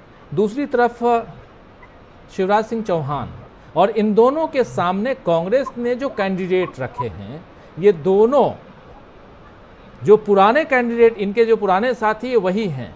अब ज़रा आपसे इक्वेशन समझना चाहता हूँ, आप गौर फरमाए होंगे जिस दिन से कांग्रेस पार्टी ने मध्य प्रदेश में शिवराज सिंह चौहान और ज्योतिरादित्य सिंधिया के सामने के कैंडिडेट को उतारा है, क्या यहाँ कुछ गणित बिगड़ता हुआ इन दोनों का दिखाई देता है, या बिल्कुल निकल जाएंगे, दोनों जीत जाएंगे, शिवराज सिंह चौहान भी और ज्योतिरादित्य सिंधिया भी, ऐसा लगता है, या फाइट है यहाँ पे? राजीव जी, चुनाव तो चुनाव है और फाइट तो तगड़ी है। ज्योतिरादित्य सिंधिया के सामने एक उम्मीदवार हैं जो अपने इलाके में तगड़े रहे हैं, और पूर्व मुख्यमंत्री शिवराज सिंह चौहान के सामने प्रताप भानु शर्मा हैं विदिशा में, जो 2 बार जीत चुके हैं और राजीव गांधी के काफी करीबी थे। और विदिशा में केवल वो एकमात्र नेता हैं जिन्होंने जीत हासिल की है जो कांग्रेस के नेता, उनके बाद कोई कांग्रेस का नेता वहां से नहीं जीता। यानी कहा जा सकता है कि कांग्रेस ने बहुत ही सोच समझ के उम्मीदवार बनाए हैं। कांग्रेस ने वे सिंधिया के सामने चुनाव लड़ रहे हैं और स्थानीय उम्मीदवार हैं, तगड़े उम्मीदवार हैं, उनका खुद का काफी अच्छा, तो दोनों ही सीटों पे बीजेपी के लिए उतनी आसान बातें नहीं है। मैं अभी आपकी चर्चा में थोड़े पीछे चला गया। मैं देख रहा था कि 2005 में जब 2004 में सरकार बनी मनमोहन सिंह जी की और 2005 में सरकार अधिनियम आया, कानून बना और उसमें लोगों से कहा गया कि आप सवाल पूछिए, सरकार पे जो आपत्ति हो वो सवाल पूछिए। और एक तरह से कहा जाए तो एक आम आदमी को वो सारे अधिकार मिल गए सूचना के अधिकार में जो सांसदों और विधायकों को थे। किसी भी सरकारी मामले में लोग सवाल पूछ सकते थे। लेकिन 2014 के, और आप देखिए वही कानून था जिसके कारण देश में लोकतंत्र के बारे में खुलकर बातें हुई, सरकार की आलोचना हुई, सरकार के बारे में सवाल पूछे लोगों ने, बीजेपी के लोगों ने पूछे, अरविंद केजरीवाल ने पूछे, सूचना का अधिकार अधिनियम का अभियान चलाया सरकार। और 2014 के बाद उस कानून को कैसे दबा दिया गया, कम तर उसका प्रभाव कम करने की कोशिश की गई। एक तरफ तो ये बात हुई। दूसरी बात, जो सूचनाएं प्रसारित करने वाले माध्यम थे, मीडिया पर दबाव बनाया गया, कंट्रोल बनाने की कोशिश की गई, सोशल मीडिया पर एक तरफा कंट्रोल करने की कोशिश की गई, ट्रोल आर्मी बनाई गई। तो 2 सरकारों का अंतर साफ दिखता है। एक सरकार मनमोहन सिंह की थी जिन्होंने सरकार बनने के बाद एक लोकतांत्रिक प्रक्रिया को अपनाया, और अब हम वहां हैं जब विपक्षियों के पास पैसा न रहे, उनका बैंक खाता सीज हो जाए। यही प्रधानमंत्री नरेंद्र मोदी थे जिन्होंने केजरीवाल से पहली मुलाकात, अब केजरीवाल पहली बार उनसे मिलने गए थे सीएम बनने के बाद, तब उन्होंने कहा था कि आप दिल्ली के सीएम हैं, मैं आपको पूरी मदद करूंगा और हम दिल्ली को वैश्विक राजधानी बनाएंगे, इस स्तर की राजधानी में। बहुत अच्छी बात लगी थी। लेकिन उसके बाद जैसे कानून बनाए गए कि दिल्ली सरकार का महत्व कम होता जाए और वो एक नगर निगम से ज्यादा ना बचे, जिसके बाद भी सरकार को संतोष नहीं हुआ तो सरकार को तंग करना, पहले एक मंत्री को जेल, तो दूसरे मंत्री को जेल, तीसरे मंत्री को जेल, मुख्यमंत्री को जेल, यानी कहना कुछ है और करना कुछ है। तो अब बीजेपी के सामने डर ये कि अगर ये मुंह लेके, यही व्यवहार लेके वो लोकसभा चुनाव में जाएगी तो दिल्ली में क्या जवाब देगी, पंजाब में क्या जवाब देगी, बिहार में क्या जवाब देगी, महाराष्ट्र में क्या जवाब देगी, कर्नाटक में क्या जवाब देगी, बंगाल में क्या जवाब देगी, केरल में, आंध्र में, इन सब जगह बीजेपी के सामने चुनौतियां खड़ी हुई। कहा कुछ, करा कुछ, कहा बिल्कुल सही, किया बिल्कुल उसका उल्टा। तो आखिर ये सब बातें लोगों को चुनाव के वक्त ध्यान आएगी कि ये वही सरकार है जो लोकतांत्रिक मूल्यों की बात करती थी, लेकिन लोकतांत्रिक मूल्यों को दबाने के लिए इस सरकार ने कोई कदम नहीं छोड़ा। अब जिस तरीके से कांग्रेस ने चुनाव लड़ने की तैयारी की, हालांकि बड़े भाई के रूप में कांग्रेस को बहुत बलिदान देना पड़ा, मुझे अभी भी ये लगता है। कांग्रेस ने बहुत सीटें छोड़ी है अपने साथियों के लिए, गठबंधन के साथियों के लिए बहुत बलिदान दिया है, और लेकिन ये बलिदान व्यर्थ नहीं जाएगा। ये आशा की जा सकती है कि लक्ष्य यहाँ बीजेपी को हराना है, कांग्रेस को सरकार बनाना प्राथमिक लक्ष्य नहीं है। पहला लक्ष्य है कि इस सरकार को हराना है, तो इसके लिए इंडिया गठबंधन बना है। मुझे लगता है कि 4 जून को नतीजे चौंकाने वाले हो सकते हैं। राजीव जी, 4 जून को चौंकाने वाले नतीजे हो सकते हैं बकौल डॉक्टर प्रकाश हिंदुस्तानी, और बिल्कुल सही आप कह रहे हैं। और समीक्षा जो हम लोग कर रहे हैं उसमें यही कि कैसे विपक्ष बीजेपी को उखाड़ फेंकने की तैयारी में है, और उसमें बीजेपी जांच एजेंसियों से लेकर तमाम हथकंडों को सामने ला तो रही है, लेकिन उन हथकंडों के सहारे क्या 4 जून का रिजल्ट अपने पक्ष में कर पाएगी, एक बड़ा सवाल है। लेकिन वाजिब सवाल है और इस पर बार बार हम लोग चर्चा करेंगे, क्योंकि रोज एक नए नए चैप्टर के साथ बीजेपी सामने आ जाती है। जरा क्लोजिंग कमेंट के लिए आना चाहता हूं डॉक्टर दीपक पाचपोर जी, आपके पास। कैसे देखा जाए, ये नए नए चैप्टर की बात कर रहा हूं, लेकिन इन चैप्टर्स में जांच एजेंसियों और उनमें खासकर 3 जांच एजेंसियों की बात, ईडी, सीबीआई और आईटी का हथकंडा जो है वो कांग्रेस की तरफ दिखाई दे रहा है और बाकी तो हम देख ही रहे हैं। लेकिन इन सब के बीच एक मुस्तैदी भी है, चुस्ती भी है, और उसके साथ साथ आप देखिए कि अब रामलीला मैदान में जो मीटिंग है, रैली होनी है, वो चौंकाने वाली रैली हो सकती है। राजू जी, देखिए, जो जांच एजेंसियों के जरिए बहुत सारा जो खुलासा हुआ है, या उनके जांच एजेंसियों के बारे में जो खुलासा हुआ है, मुझे ज्यादा कहें तो ये एक तरह का एंटी क्लाइमेक्स है। 2014 को आप याद कीजिए, तो उस समय मोदी क्या कह के आए थे? मोदी ये कह के आए थे कि सरकार में, डॉक्टर मनमोहन सिंह की सरकार में बहुत भ्रष्टाचार है और सारे भ्रष्टाचार को हम खत्म करेंगे, हम काला धन लेके आएंगे, वगैरह वगैरह जो है।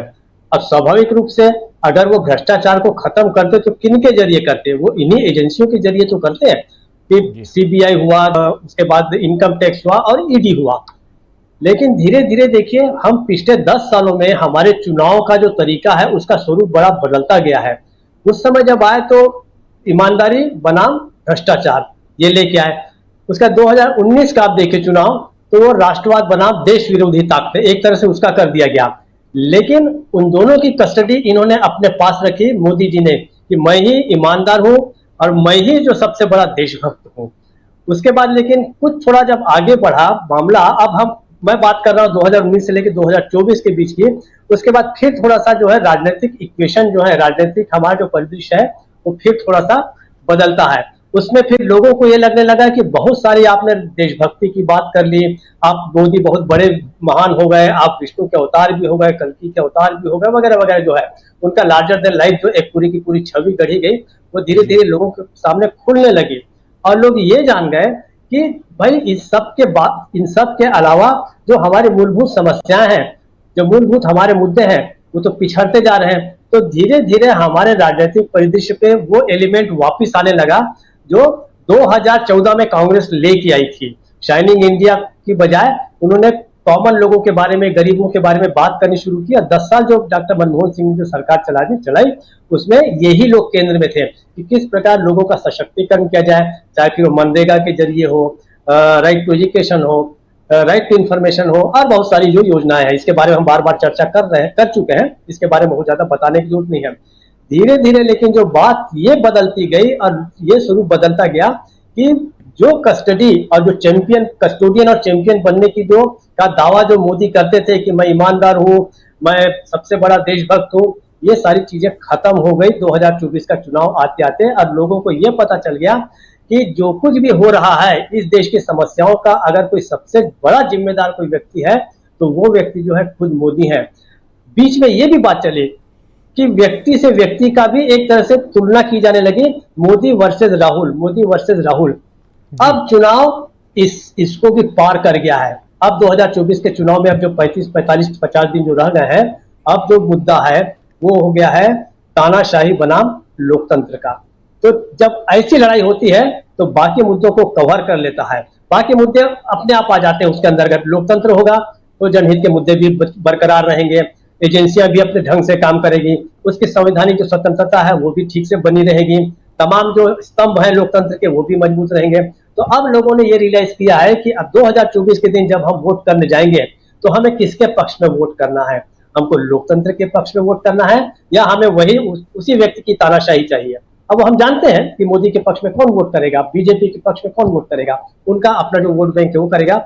लेकिन बड़ी संख्या में लोग जब निकलेंगे उसी तरह निकलेंगे जैसे 1977 में लोग निकल के आए थे और उन्होंने इंदिरा गांधी को हराया था। मुझे लगता है कि अब चुनाव का जो स्वरूप है वो और उद्देश्य इतना बड़ा हो गया है कि वो बाकी सब इन छोटी छोटी चीजों को वो व्यक्ति परख न होके वो जिसको हम कहते हैं कि वो विषय पर आ गया है, मूल विषय पे आ गया है कि आप लोकतंत्र बचाइए तो देश बचेगा और देश बचेगा तो आप बचेंगे। जी राजीव जी बिल्कुल सही कह रहे हैं। दरअसल हुआ ये है कि बंटवारा हो गया है देश में, समाज में, परिवार में, सब जगह बंटवारा हो गया है। 2 भाग में बंट गए हैं।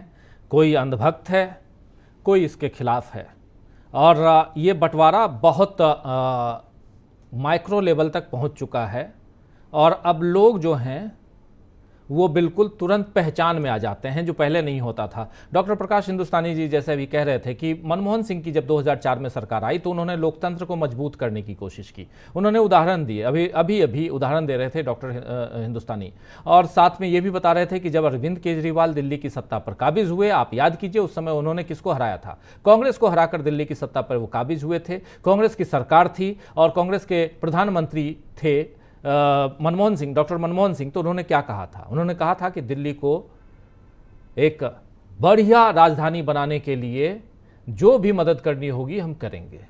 तो ये एक बात अलग होती है। दूसरी बात है कि आज की तारीख में तमाम पार्टियों को बर्बाद करने के लिए जो कुछ भी करना होगा हम करेंगे क्योंकि दिल्ली की सत्ता पर हम काबिज हैं। तो दोनों में फर्क समझिए, 2004 से 2014 तक की सरकार में और 2014 से लेकर 2024 तक की सरकार के फर्क को इन दो बातों से आपको समझ में आप समझ सकते हैं बहुत अच्छी तरह से।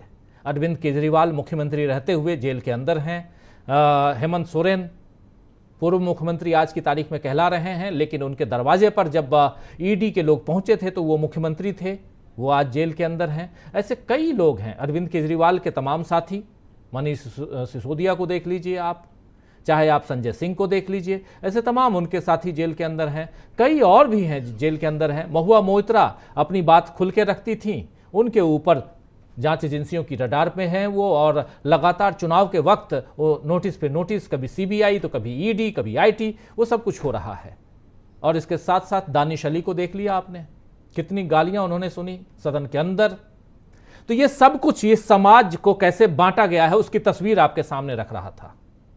और इन सब के बीच हौसला जो है विपक्ष का मजबूत दिखाई दे रहा है, इसलिए लिख रहे हैं हम और कह रहे हैं कि विपक्ष ने कर ली है बीजेपी को उखाड़ फेंकने की तैयारी। बहुत बहुत शुक्रिया अदा करना चाहता हूं डॉक्टर दीपक पाचपोर जी क्लोजिंग कमेंट के लिए, डॉक्टर प्रकाश